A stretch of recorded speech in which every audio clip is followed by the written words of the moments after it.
vai subir até os 69 mil dólares e fazer com que muitos pensassem que o Bitcoin finalmente romperia o topo histórico dos 65 mil e deslancharia até os 80, 90 mil dólares. O Bitcoin voltou a cair e principalmente no dia 4 de dezembro realizou uma correção forte que assustou os investidores. Com seu preço caindo até os 42 mil dólares, toda a correção desde o topo até o fim dela chegou a quase 40% de queda, o que, claro, deixou muita gente se perguntando se de fato o bear market chegou ou se é apenas uma daquelas correções normais que acontecem durante os ciclos de alta do Bitcoin. Meu nome é Wellington Silva, eu sou entusiasta e investidor cripto desde 2016 e no vídeo de hoje a gente vai olhar todo esse cenário do Bitcoin e das criptomoedas em geral, ver o que está acontecendo nesse momento e se de fato o bear market chegou ou essa queda é apenas uma oportunidade como muitas outras. Se você é veterano aqui no canal e gosta do meu conteúdo, já deixa o seu gostei. Se você é novo aqui no canal, se já assiste os meus vídeos, mas ainda não é inscrito, já se inscreve aqui embaixo, ativa o sininho das notificações, para assim você não perde nenhuma das análises aqui do canal. Então, quer saber o que está acontecendo com o Bitcoin e se nós estamos no período de baixa ou aí apenas correção normal de mercado? Bora para o vídeo de hoje.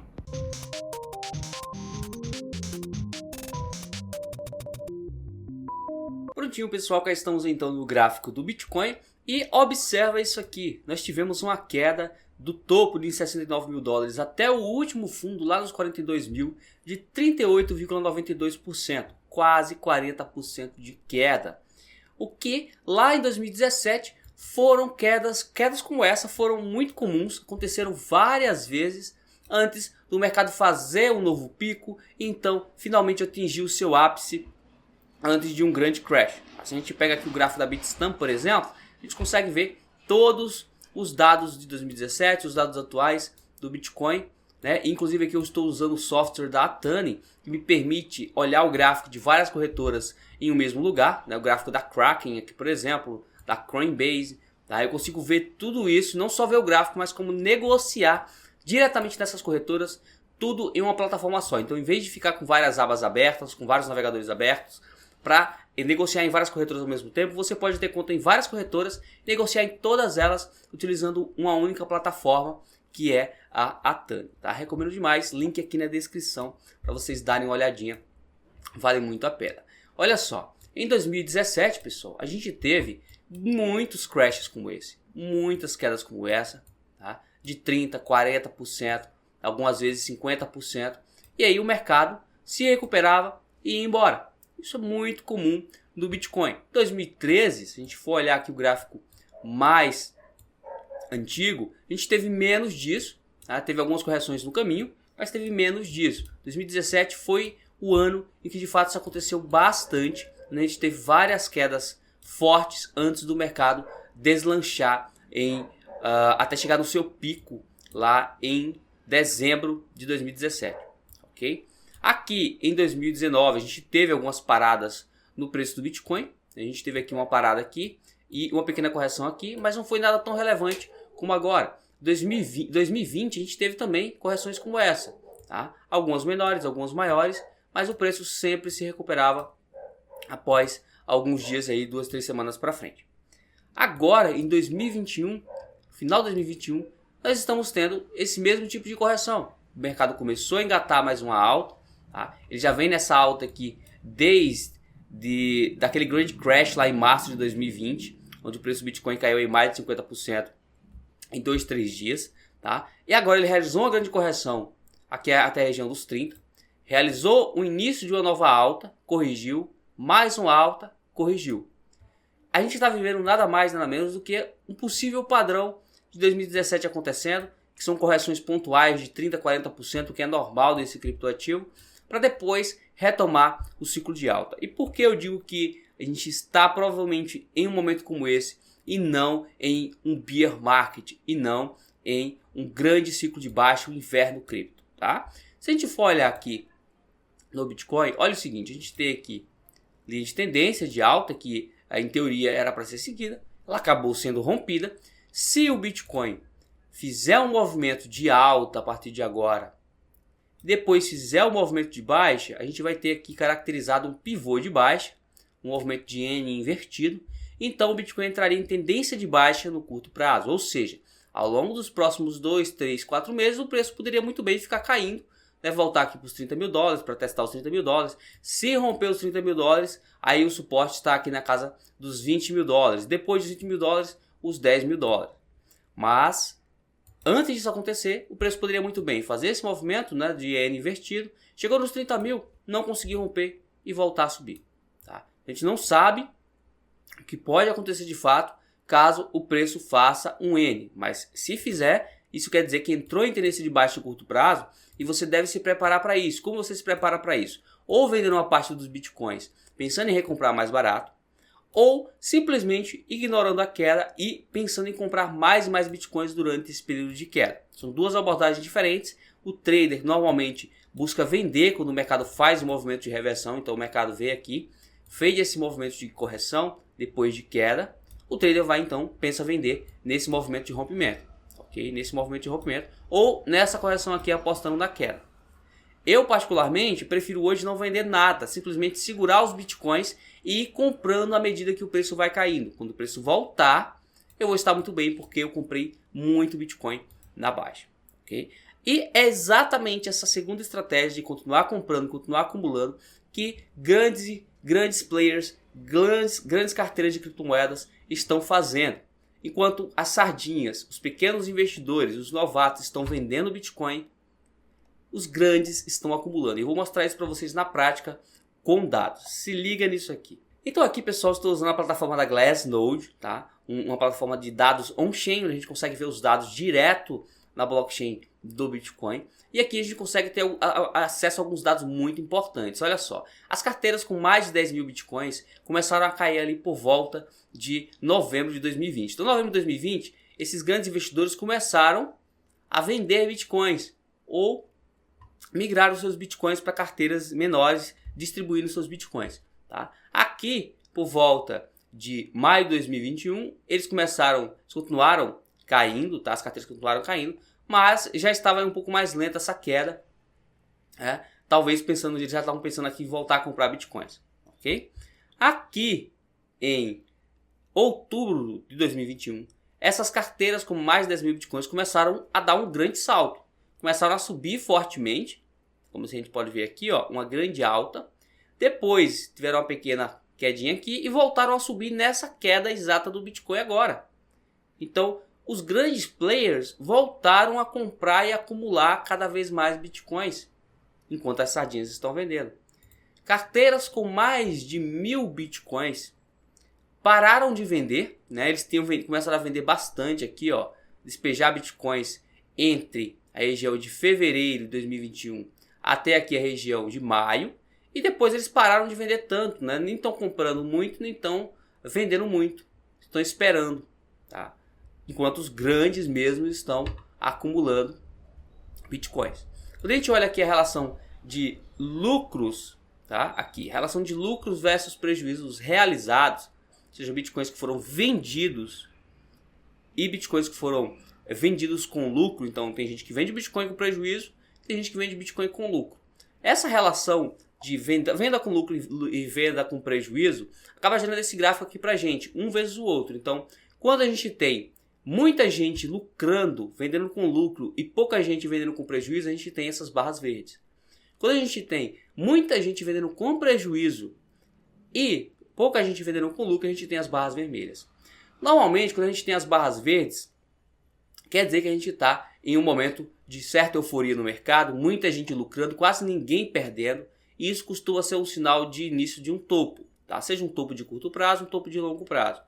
Quando a gente tem as barras vermelhas, a gente tem então muita gente preferindo vender no prejuízo só para se desfazer dos bitcoins porque acha que vai cair ainda mais. Quando a gente está nesse cenário, tendemos a ter um momento de medo no mercado, um momento da galera ficar apavorada porque acha que o Bitcoin vai morrer. E aqui, justamente nessa queda, a gente começou a ver barras vermelhas depois de ter várias barras verdes aqui. Começou a ter então uma barra vermelha, muita gente querendo se desfazer dos Bitcoins com medo. Esse cenário costuma caracterizar um fundo, costuma caracterizar um momento aqui no Bitcoin de que talvez ele caia mais, talvez ele venha testar aqui um patamar dos 42 mil dólares de novo, talvez a região dos 30 mil dólares, mas ele vai voltar a subir, tá? Ele vai voltar a ganhar força. Por quê, pessoal? Porque a gente ainda está no ciclo de alta do Bitcoin. Não temos nenhum indicativo de que esse ciclo de alta acabou. Tem grandes holders acumulando, a gente tem carteiras com mais de 1000 bitcoins subindo, a gente tem o mercado entrando em um momento de medo, de pânico, então isso tende a acabar sendo um fundo de mercado e não um topo, beleza? Se ao contrário de se em vez de termos aqui barras vermelhas, continuássemos tendo barra verde, mesmo com o mercado caindo, aí sim, era um motivo para ficar preocupado, e aí seria um motivo para pensar em vender algum Bitcoin. Mas a gente não está tendo isso. Aqui, inclusive, nesse outro indicador, que mostra a relação mais clara para a gente e mostra quando o mercado está ficando ali em um momento de euforia, ou um momento de acreditar que a coisa vai funcionar, ou um momento de medo. Aqui a gente vê que a gente está saindo aqui do momento de simplesmente acreditar que a alta vai continuar para um momento de otimismo, né? Um momento aqui onde a linha fica amarela, ó lá, e a gente tende a ter um momento de otimismo, beleza, né? O mercado caiu, mas tende a voltar a subir. Se a gente tiver aqui essa linha caindo ainda mais, se chegando no momento de hope ou fear, nesse caso será os melhores momentos para comprar. O melhor momento de todos para comprar será se o Bitcoin cair ao ponto de chegar em um momento vermelho, como aconteceu lá em março de 2020, tá? E aí será o momento perfeito para comprar Bitcoins. Nesse momento ainda não estamos lá, muito longe disso, então pode cair muito mais, mas não é o que esses indicadores mostram para a gente. A gente tem muito mais a possibilidade de voltarmos a subir, tá, do que o preço continuar caindo e ir para o infinito e além, para uma queda fortíssima. Como a gente olha aqui, por exemplo, nesse indicador, né, o MVRV Score, né, a gente vê aqui que ele está muito longe de um topo. Para que a gente tivesse um momento perfeito de compra, ele tem que estar nessa região aqui verde, e um momento perfeito de venda nessa região vermelha. Tá? Como aconteceu aqui, por exemplo, lá em fevereiro de 2021, teve um momento aí muito bacana para a venda de bitcoins, e agora a gente está aí muito longe de um momento de venda de novo. Então não vale se desesperar, tá? Porque tem muita coisa para rolar ao longo desse ano ainda, e no ano 2022 aí a gente deve ter movimentos de alta no Bitcoin com toda certeza. Outra coisa muito interessante de se observar é que o número de bitcoins nas corretoras estão caindo drasticamente. Veja só, enquanto o Bitcoin está caindo, as pessoas continuam tirando bitcoins das corretoras. Então, mesmo que tem gente vendendo, tem gente sacando os bitcoins da corretora e levando para carteiras frias para segurar, para pensar no longo prazo. Então, isso é um cenário muito bom. Desde ali, ó, de março de 2021, que a galera só vem tirando bitcoins das corretoras, a galera não quer mais deixar bitcoins das corretoras, prefere ficar deixando no hold e pensando mais no longo prazo. Nesse momento temos aí um pouco mais de 18 milhões de bitcoins em circulação, estamos quase chegando nos 19 milhões. Temos aí o market cap, o valor de mercado do Bitcoin, abaixo de $1 trilhão, mas aí na casa dos 929 bilhões de dólares, e pode voltar a qualquer momento à casa do 1 trilhão. E claro, a gente tem aqui um market cap total aqui do Bitcoin, sem contar só as moedas em circulação, de 1 trilhão. Então, se a gente fosse considerar as 21 milhões de unidades, temos aí 1 trilhão e 32 bilhões de dólares em valor de mercado. O Bitcoin aí já passou a prata, já passou vários ativos de valor e tem muito potencial aqui. Quando a gente olha para esse gráfico aqui histórico, vejam que essas correções são pontuais, elas acontecem muitas vezes. Podemos muito bem estar próximos aí de um momento de lateralização no Bitcoin. Tá? Então a gente poderia ver muito bem o Bitcoin fazendo esse tipo de movimento e passar um tempo de lado e depois explodir, voltando aí aos 100 mil dólares, 150 mil dólares. Tá? Esse eu encaro como um momento de acumulação e não como um momento de vender criptomoedas. Quando a gente olha para as altcoins, aí já é um cenário diferente, como o Ethereum, por exemplo. Tá? A gente vê o Ethereum, inclusive, vê que o Ethereum desvalorizou muito menos que o Bitcoin ao longo dessa queda. Tá? Então o Ethereum está sendo mais resiliente a essa queda que o Bitcoin, o que é muito bom para quem tem Ethereum em carteira. Então se você tem Ethereum em carteira, não faz nenhum sentido vender os Ethereums pensando aí no curto prazo para lucrar, tá? Porque, cara, dificilmente ele vai cair mais que o Bitcoin, ele está muito resiliente nesse momento por conta do seu sistema de queima de moedas. Ele tende a ser cada vez mais escasso ao longo do tempo. Então é a segunda cripto que eu particularmente teria pensando no longo prazo. Já as outras criptomoedas, recomendo você ter muito mais cautela. Olha só, essa queda aqui, por exemplo, da ADA Cardano. Tá? Olha só, ela chegou a cair daqui do topo de 15 reais para a região aqui dos 7 reais, 50% de queda. Então, muito cuidado quando for investir nessas moedas mais pequenas, aloca um percentual bem menor para você ficar aí muito mais tranquilo e não se desesperar com qualquer queda, não perder 50% do patrimônio, perfeito? E é isso, pessoal, esse é o cenário que eu vejo no Bitcoin, apesar dele ter caído aí da região dos 380 mil dólares para a região dos 246, chegar a cair para 246 e agora está 280 mil reais. Eu não acredito que a gente vá ter um grande bear market, o Bitcoin voltar para 100 mil reais, por exemplo. Tá? 155 mil aqui é possível. Tá? Depois ele vir testar aqui essa região aqui de fundo de novo, é possível. Mas abaixo disso acho bem improvável e por isso eu estou acumulando e comprando mais Bitcoins, pensando aí nos próximos 2, 3 anos, pois acredito que a gente está próximo de ver o Bitcoin estourar mais uma vez como foi lá em 2017. É isso para o vídeo de hoje, pessoal. Mas e você? Tem Bitcoin nesse momento? Vendeu os Bitcoins antes dessa queda? Ou segurou e está pensando em comprar mais Bitcoins nesse momento? Deixe aqui embaixo o seu comentário. Muito obrigado por ter chegado até aqui. Se você gostou desse vídeo, deixe o seu gostei. Nos vemos no próximo vídeo aqui do canal. Vejo você na próxima. See you next time.